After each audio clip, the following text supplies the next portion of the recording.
And we're back after having a fantastic lunch down in Hall 4. I had some nice Mediterranean soup. Myriam, what did you have? I had the South American side, which is on the other side from where you were. Yeah, the press do get spoiled with that that amazing but we forget. lunchroom. The problem is we never have time. Like I've only eaten there twice this week, and that was when was it? Tuesday and Thursday. So I missed Monday and Wednesday. Today was my first day visiting it. I've been it's good, more right? chained to the booth than usual. I feel alive again. I'm drinking this liquid that obviously you probably will recognize, but I can't sponsor in any way. So I'm showing the other side of it because that's sugar and caffeine. I can't go wrong. Absolutely. I'm starting to get there. I'm starting to get to the I'm done with the show stage. Yes, we are. We're wrapping up the final afternoon of Mobile World Congress, and there was an embargo lifted last night that prevented us from talking about HTC's Vive. Now, it's not Revive. I know you said that, but... Hey, that's what they told me to write, and I used that. But you know what? I think it's bizarre branding. Well, no, I think it's retarded. I honestly Revive. Vive. I think Vive is better. Well, no, but then they also have their regrip, right? And they're just the re without nothing. And then the re without nothing. I think that they didn't really think that through. I don't think so either. But here's the exciting thing. I think they thought it was a cute play on words, but it's not working. Right. Here's the exciting thing, though, is that there was an embargo to talk about our first impressions. Yes. Because we both got a demo. And I got a chance to take some cool pictures of the headset. So check that out on an article. It's a few blog posts back on mobilegeeks.com. But... reason we didn't, if you read the article, you'll be like, oh, you guys are a bunch of teasers because you told us to tune into this. Well, we did because there's no way I couldn't think of a way to write what I've experienced there.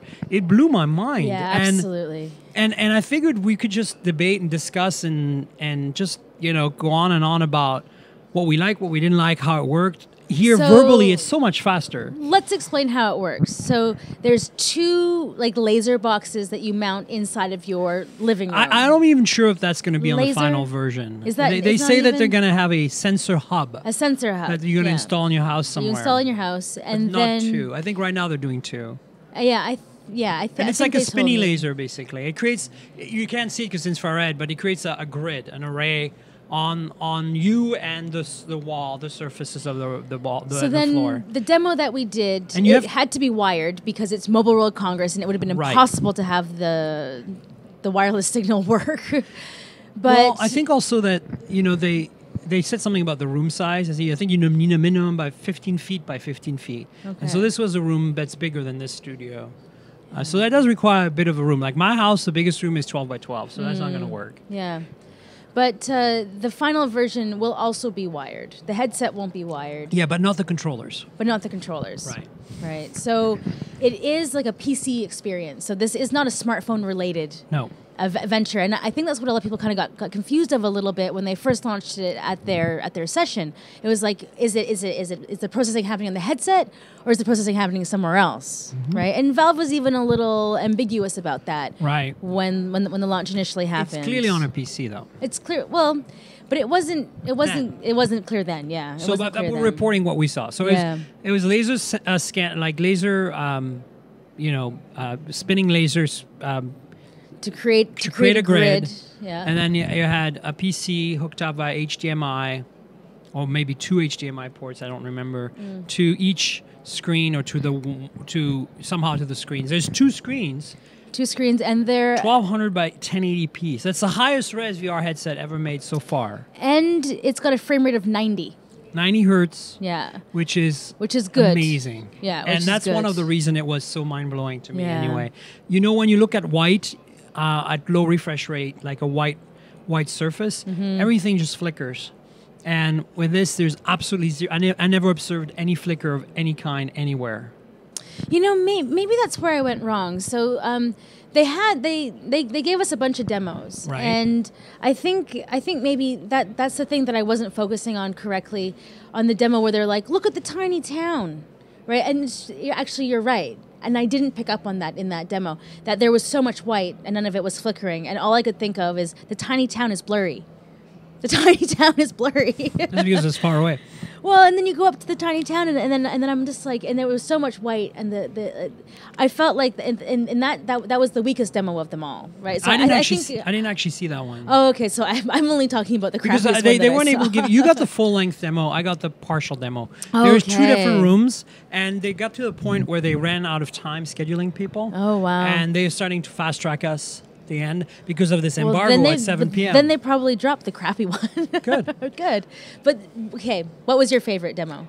The painting. Yeah, absolutely. So let's walk them through the demos we had, and you'll add probably the ones I didn't see. Okay, so let's start with the painting because that was it's by far the coolest one. You were put in a space that, so first of all, the thing you have to understand with this is I've used VR before, but this is the first time that I really felt like I was in a holodeck.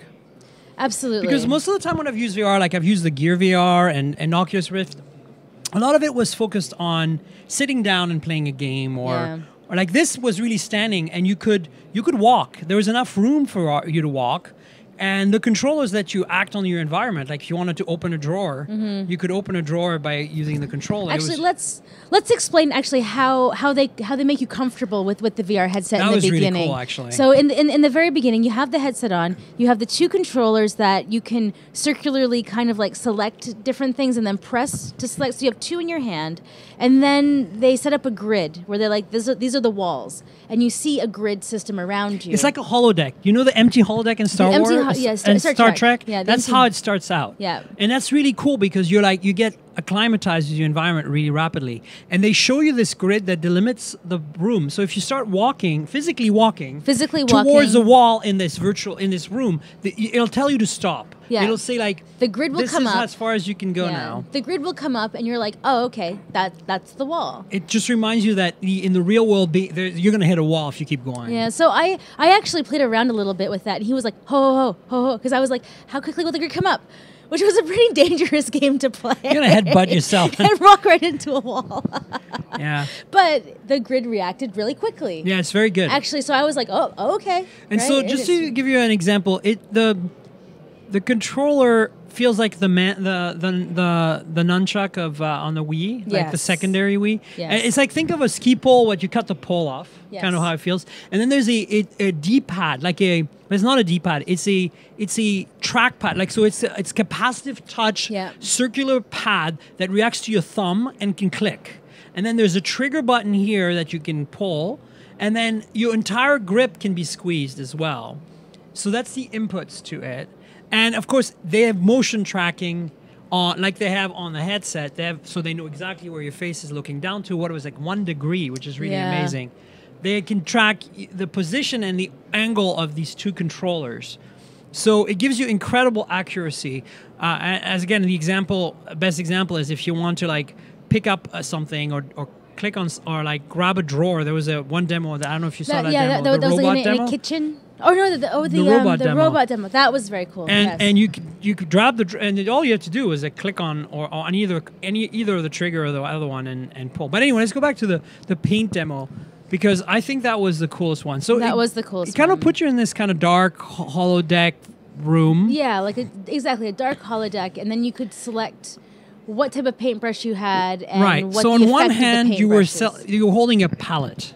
Yes. Like think of it, you're a painter, and in this hand, the one that's holding the mic, you're holding a brush or like some sort of drawing tool, and on the other hand, you're drawing a palette. Yeah. And the cool thing about the palette is that it was a triangle. Like imagine that this microphone has 3 sides to it. Right. And so in the real world, it just looks like the controller, but in the virtual world, it just like you were holding this thing. And if you rotate it like that, you could get to either of these 3. And also there was a way to rotate it using the thumb. Using the thumb pad, yeah, absolutely. So then what you would do is, and one of them was an actual palette with color, like a rainbow of color, and you could dip the tool, which by default was a pen, into it, literally like go like this and dip it in. Yeah. And then you could draw. And the thing is, you're not drawing on 2D. You're not drawing on a piece of paper. You're drawing in 3D. You're drawing in full 3D, so you can draw like kind of like, think, this light art you've seen people do at night? Yeah. Where they leave the camera shutter open and you can draw letters. That's kind of what it was like. And then you could change to a brush, and then it had a rainbow. So I changed to the thick brush with the fire. And then what I did was I circled a dome around my head. Oh, nice. That I could go like walk under and look around. Yeah. And then like when I'd finished the dome, I looked up and I was just surrounded by this ball of light. Yeah. Right? And then I walked out of it, and then I looked back in and walked back in, and you just felt like you were walking through light. Yeah, and it's exactly that. Right. It is unbelievable demo. Like walking through light that you can put your face right up to and like watch all of like the shimmering and the stars, and it was impressive. And the motion tracking was really good. Yes. There were a few times when I would get like this kind of like little jitter, but very little, and it never broke the experience for me. So when I knew that I wasn't going to throw up using this headset, it was the whale demo. Yeah, I felt totally comfortable in that too. I felt totally Even comfortable looking with down. that. Looking down, I had vertigo. When I looked down, I went, whoa. Right? And it was cool because the wall was the edge of the ship. Yeah. And then when you looked over the edge of the ship, it was like an abyss. Exactly. Right. So with an airplane, do you see the airplane? Yeah, and then so like you're busy looking down, and then you look up and you realize there's a giant freaking whale going towards you. Coming towards you, and it like dips its fin at you, and you can almost reach up and touch it. I got right up to his eye. Yeah, me too. Yeah, it like that was another demo. It was like you're underwater on a shipwreck, and there's a bit of a railing, and the railing is kind of the edge of the real room. Of the real room, and so you can kind of look over the railing down, but you can't walk too much further beyond that. Well, and then I was really leaning, and then the grid came up to let me know, oh, you're getting close. Right? It's really well done. That was really well done. So I was talking to the guy about why it was that they could do these types of experiences, and I wasn't getting a headache or feeling a bit nauseous, because I tend to be very sensitive to virtual reality. And he was saying that a lot of the problems with some of the other systems is that your brain is being tricked a little bit, that if you're using the D-pads to move forward, right, and let's say you're sitting in a chair, you're kind of standing in a room, but you're moving through this experience, your brain knows that you're not actually moving. Right. So your brain is just like, excuse me, we're going to make Stop messing with me. Stop the drugs. Stop the drugs. You're going to feel nauseous. This is not cool. But because you're physically moving through the room, there's no trickery. Yep. Right? It's actually creating a holodeck or a virtual experience that your body is 100% interacting with. And I thought that was the first time that I had an aha moment with VR. I mean, it's cool, but it's the first time that I felt like this was a mature technology for me. I didn't feel that way with Oculus. I'm sorry. I know a lot of people love it. I certainly didn't feel like that with Gear VR. But this was unbelievable. I just don't know how to explain it to you more than I think I've seen the future, and I think VR might just be a thing. I mean, everybody knows it's a thing, but for me, it wasn't really a thing until last night, until I got to demo this and experience this. And I was ready to be really disappointed by it. I was ready to be like, guys, stop your BS. I'm tired of this. The headset is comfortable despite being a prototype. And the headset looks like serious things are happening. It's got 36 sensors built into it that look like this gorgeous web across the front. Check out the photos on the article. I took a bunch of pictures. It has a dual camera. It has a accelerometer and gyro. As you said, two separate screens, 1280 by 1200 by 1080. 90 hertz refresh. It has a headphone jack. So we didn't mention it, but they put headphones on us. Oh yeah, they put headphones on. And they spoke through a microphone with us, so we could speak back to them, to the demo person. But the sound was also 3D and very immersive and very well done, especially in the underwater scene. Mm-hmm. And just overall, it was delightful. I think I love the idea that you can use any headphones. It's a standard headphone jack right on the headset. You just plug it in and off you go. Yeah, I thought that the robot repair demo was really, really good. So you walk into a room and you're a robot repair person. And I failed so badly. Well, I think we all failed so badly, but the way that they did it was amazing. So they're like, you are a robot repair person. Please open this drawer. So you open the drawer and you're like, this is a tiny town. They all think you're your god. You opened the wrong drawer. And then they like close the drawer. So you close the drawer. Did and you see the guy who escaped? Oh, yeah, he was so One of them escaped. Yeah, they incinerated the contents of the drawer. They incinerated the contents of the drawer because we failed at our mission. That's and right. The entire thing was just so, and then this giant robot squeaked in with sparks and you pulled out its eye, right? So you grabbed it and pulled out its eye and then there was just an exploded view of the innards of the robot. Yeah. And it showed what you could do. If this wasn't like a game, it was obviously a game, but if this was like a real thing where you were a jet repair, like an airplane repair person, a technician, and you needed to learn how to repair an airplane,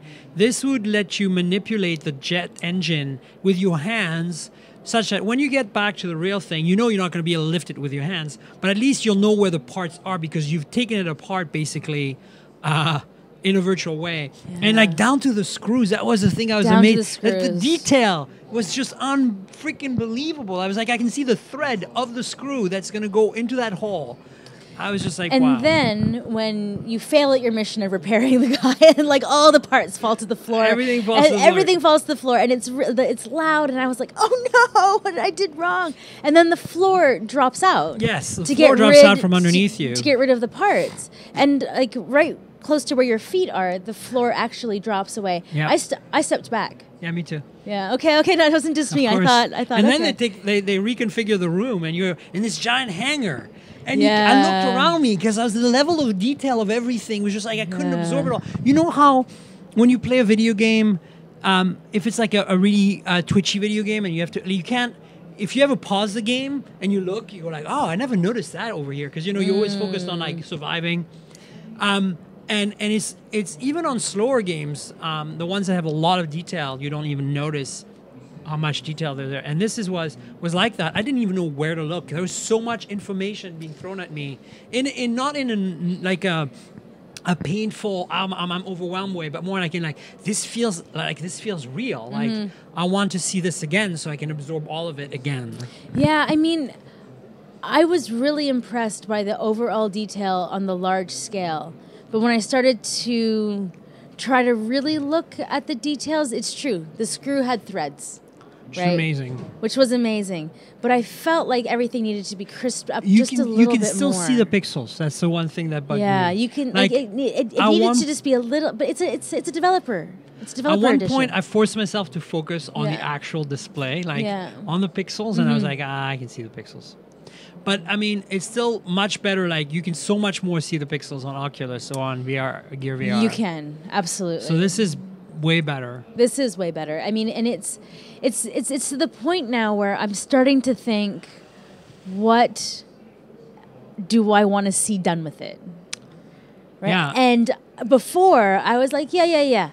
Spin around a room, look around. Oh yeah, let's have a 3D trailer. Okay, whatever. I never really imagined how you could be the omnipotent viewer inside of a movie, or be a character in a movie, and to have that first person perspective on how it's going to go down, because once you're moving around that room, you really know that you can be a part of the scene, and that's never something that I've thought about in VR before. And the other thing is you could see the controllers, so you knew exactly where your hands were, and it was uncanny because at one point I made a point to do this. I took this controller and this one, and I went like this, and I literally physically touched them, where my finger could touch, in real world, right behind the headset, I could feel my hands touching.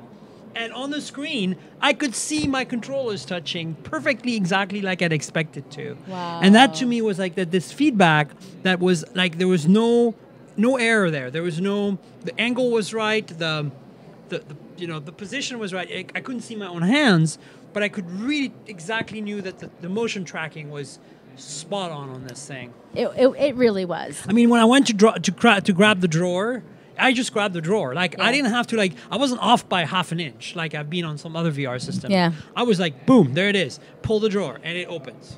Yeah, I went and knocked everything over. I'm like, let me knock things over on the shelf. Let me pick that up and put it back. And you could do it quickly. Yeah. It wasn't as if it was a deliberate motion that I'm going to open the drawer. I'm going to put this over there. Initially, I did, and then I just realized, no. I'm going to knock some stuff over, pick it up, put it back, put it over there, walk over there. And everything worked perfectly.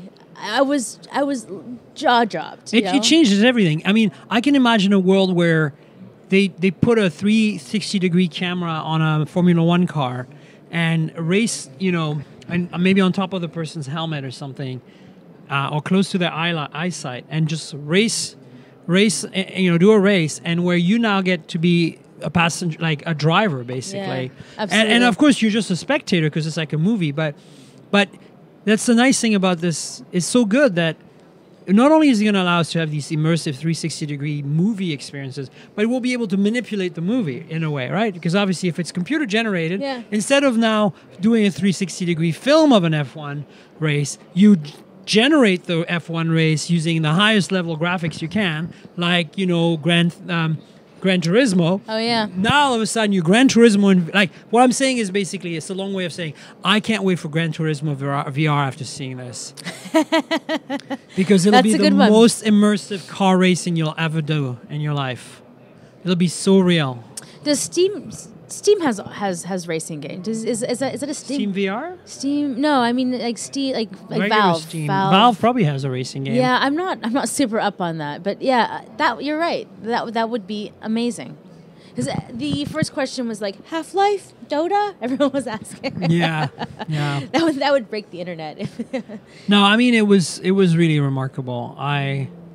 I feel like it's, I'm here for the phones. I'm here for the usual stuff because that's what I'm about. But this was unexpected, blew my mind, and I feel was the highlight of my show. And that's really almost unfortunate that HTC's element that totally knocked it out of the park is the hardest one to translate to our readers, our viewers, all of these things. Like, until you can either see the demo.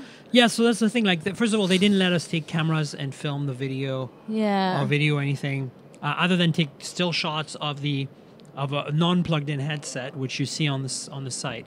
But I think I know why, because there's no way you can do it justice. You have to live this through yourself. Yeah, I mean, the only way that I could maybe see it is if, even then, a 2D iteration just wouldn't be the same. Yeah, I mean, they're going to have kiosks at stores for people to try this out. They are going to have that. It's going to have to happen. I would be totally down to buy one and then have a room. Party. No. To show people. Rent it out as a holodeck. Oh, holodeck. Legit, rent it out as a holodeck. Right, You're like, holodeck. Then have a name and then serve Star Trek food outside of it, and you can pay for an hour. I would 100% maybe set up a store for a pop-up shop or something. I mean, it's just really amazing, and I don't know. I think it's the future, and if that's the future, it's kind of exciting and scary at the same time, because it's eventually we're not going to be able to draw the line between the real and the not real. The one thing that we've obviously been at Mobile World Congress this entire time and just fighting to get all of the coverage that we need for this show. It's hard. So I don't even know what the reaction was at GDC, where Valve did the launch for this headset. All the demos we saw were labeled GDC demos. So obviously GDC is happening for the first time ever at the same time as Mobile World Congress. Yes. Normally I do both, and this year I had to choose one. I used to work in video games. I spent 15 years making video games as a developer. So I'm very attached to GDC and going to it, and I'm sad I'm missing it. But I'm glad I got to see a little bit of GDC here with the Valve HTC Vive demo. Yeah, absolutely. Yeah, no, absolutely. But I'm going to be curious to see what the developers thought. About that, because so far I haven't had the time to read. Yeah, we'll have to read up anything. On see what. But you guys on the internet who are just sitting there watching lucky. us, you're getting to see all of it. You can Google all of that and check it out, and maybe tweet at us to let us know what your impression of the online impressions are as well, because I'm curious to know how they're going to translate that over, because this isn't a consumer play yet, right? This is very much to get developers on board to try to get more legitimately cool content for launch later this year. But it's a really interesting relationship. I am actually kind of feel the word brilliant is a great way to describe HTC and Valve partnering. You have to understand, I lived in Seattle for a while, and HTC and Valve's offices are like 5 minutes from each other. And apparently HTC approached Valve for this, and Valve, they have, Steam VR has been a thing for a while, and they've been working on VR for a while. Everybody knows that.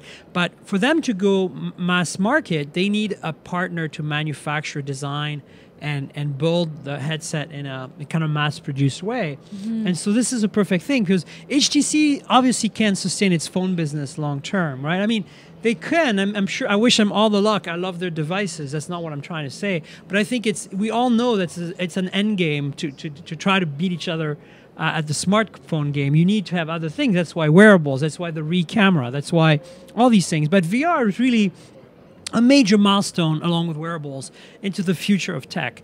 And so I find that HTC doing this is really clever, because they need something to differentiate themselves. And Valve's technology is really solid, but they bring to Valve like this designing, manufacturing, and logistical expertise. Apparently, this started in the summer, and they were able to manufacture and create this hardware. When I heard that too, I was like, "Are you joking? It hasn't even been 6 months, and you pulled this out." It's so impressed with what HTC did with this. Yeah. So this is why we had to do this session, so that we could talk about it and try to explain it, like, while using our hands.